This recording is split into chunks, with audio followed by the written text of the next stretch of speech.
NBA Infinite is a fairly new mobile basketball video game, and it is horribly, horribly flawed in a lot of ways. But it's also kinda cool. When your teammate sets a bone-crushing screen, and you drive right, drawing the defense before kicking it to your open teammate for the game winner, that's awesome. That's when the game shines. But the actually good part of NBA Infinite, the core gameplay, is so often overshadowed behind broken progression, scam-like marketing, odd gameplay mechanics, and other just weird decisions. So in the hope of trying to improve the game, here's how to fix NBA Infinite. The biggest issue with this game is that many of the ways the developers try to get people to spend money are just straight up scams. For example, every so often the game will have a new Prime collection, which is basically a supposedly random draw where you can get anything from 36,000 coins, which are kinda worthless, to 8 Steph Curry cards, which easily go for over 64 million coins total in the marketplace. To be able to make a supposedly random draw, you need to buy Prime Collection coins. You can get 10 of these really easily, but beyond that you'll need to pay money. So you'd think, okay, cool, with 10 coins I can do 2 draws and I have a good chance of getting one of the 5 Steph Curry earning slots, since there are only 8 slots total. Problem is, it's completely rigged. It is almost guaranteed to give you one of the almost worthless rewards. This would be fine if they actually told you what you were signing up for, but they don't have the actual draw percentages anywhere and instead just have vague information like, as the number of draws increase, the chance of drawing higher value rewards goes up. What are the chances of getting those higher value rewards? Who knows? How much do they go up? Who knows? Not only is this completely immoral, it is also directly against the App Store TOS, which states, apps offering loot boxes or other mechanisms that provide randomized virtual items for purchase must disclose the odds of receiving each type of item to customers prior to purchase. This kind of shady marketing is repeated all over the game. In drafts like the Star-Studded Pool, the game gives the exact percentage chance you have of pulling a specific player. At least, that's the case until you get to the actually valuable players, because now the developers of the game have forgotten what a decimal is, and just go, oh yeah, your chance of drawing this player is less than 1%.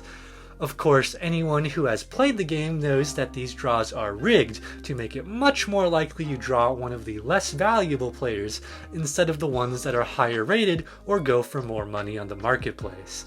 I would be fine with this if they actually disclosed the numbers and didn't just try to mislead you into thinking you have a decent shot of getting an actually valuable player. Of course, I have to imagine the reason they do this is to incentivize people to potentially buy in-game currency with real money by severely misleading them. While we're on the topic of scams in the game, we can't forget about wishlisting. In some drafts, you can wishlist up to 2 players that you want increased odds of drawing. One of the effects of wishlisting is that you should be guaranteed one of the players you wishlist by the time you make a certain amount of draws. But this is just a straight up lie. Here's footage of me wishlisting Paul George in the Team Infinite draft, and despite what the game says about your wishlisted players being guaranteed on the 20th pull, I don't pull him. In addition to the actual scams in the game, there's a lot of, this isn't technically a scam, but it is highly questionable. For example, in the game you can buy 350,000 gold for roughly $18.50. To put into perspective how ridiculous that is, let's calculate how much gold it would take to max out a LeBron James card. At the time of writing this script, LeBron goes for about 7 million coins on the marketplace. You need 64 LeBrons to fully max him out. That's equivalent to 448 million coins, which is equal to 1,280 purchases of the 350,000 coin pack, which is equivalent to $23,680 to max out one player. Now, to be fair, buying coins is definitely not the best possible bang for your buck, but the fact that a possible purchase in the game takes that much money to just max out one card is pretty ridiculous. I'm not saying every card needs to be made instantly obtainable, but a lot of cards need to be made easier to get, like 50 times easier to get. In no universe should a singular maxed out card in a mobile video game cost more than a brand new Nissan Sentra. All they need to do to fix the issues that I've mentioned is give the actual percentages for random draws, remove misleading or incorrect information, and make it much easier to earn in-game currency or significantly decrease the amount of cards needed to max out players. Now that I'm done with all the scammy stuff, let's talk about the gameplay. Before I really get into it, I want to say that the core gameplay is pretty good. That doesn't mean there aren't issues, but there's definitely something to build off of. Let's start with the shooting. The shooting system is currently a bit controversial. To give a very simplified summary of how it works, assuming you are using a player that can shoot well from the spot you are shooting at, wide open shots are fairly likely to go in, but certainly not 100%. Lightly contested shots are less likely to go in. Moderately contested shots are even less likely to go in, but still have a decent shot of going through the hoop. And heavily contested shots basically never go in. There is also a shooting bar thingy that if you time right, increases your chances of a shot going in. The issue is a lot of people are frustrated with the highly RNG element of shots. Unlike games like NBA 2K, there is no perfect timing mechanic that guarantees a shot to go in. Although things do average out over time, on a game-to-game basis you can easily miss a wide open shot for the win, while your opponent hits multiple moderately contested shots, which can feel unfair. In my opinion, the best fix for this is to make landing in the blue timing area while you are wide open a guaranteed make, as long as the character you are shooting with has a high enough attribute level from the spot they are shooting at, and or enough skills that increase the chances of making the shot.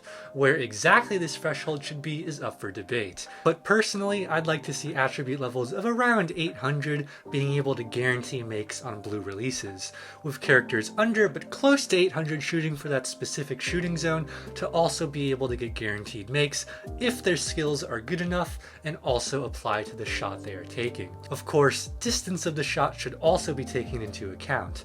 You probably shouldn't have a 100% chance of making a 30-footer even if you blew it wide open. To balance things out a bit, moderately contested shots should also have a decreased chance of going in, maybe 10 to 30% compared to where they are now. These are the changes I would make to shooting, but I think anything that buffs wide open shots and nerfs moderately contested shots would be appreciated.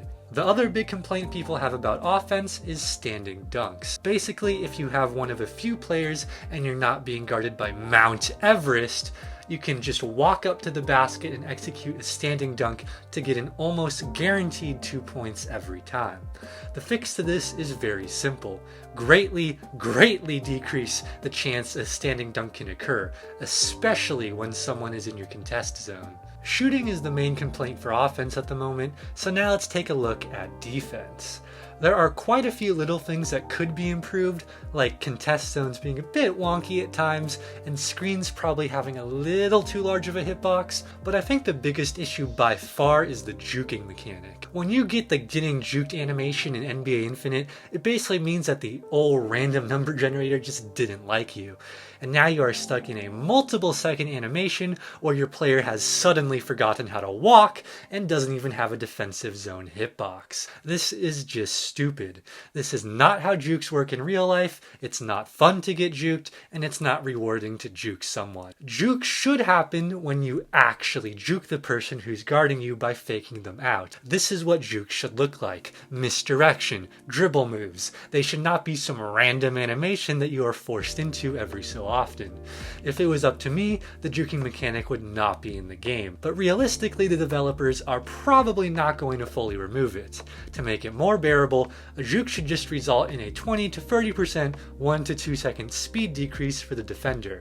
This is much more accurate to real life, where a quick crossover that makes a defender go off balance rarely has them drunk or whatever this is, and instead just makes it harder for them to accelerate. Also, juke should never happen when the defender is standing still. I could be guarding prime Allen Iverson, but if I choose to literally stand still, sure, he's going to walk right past me and score, but I'm probably not going to fall over because I have 2 functioning legs. Getting juked while you are standing still makes no sense.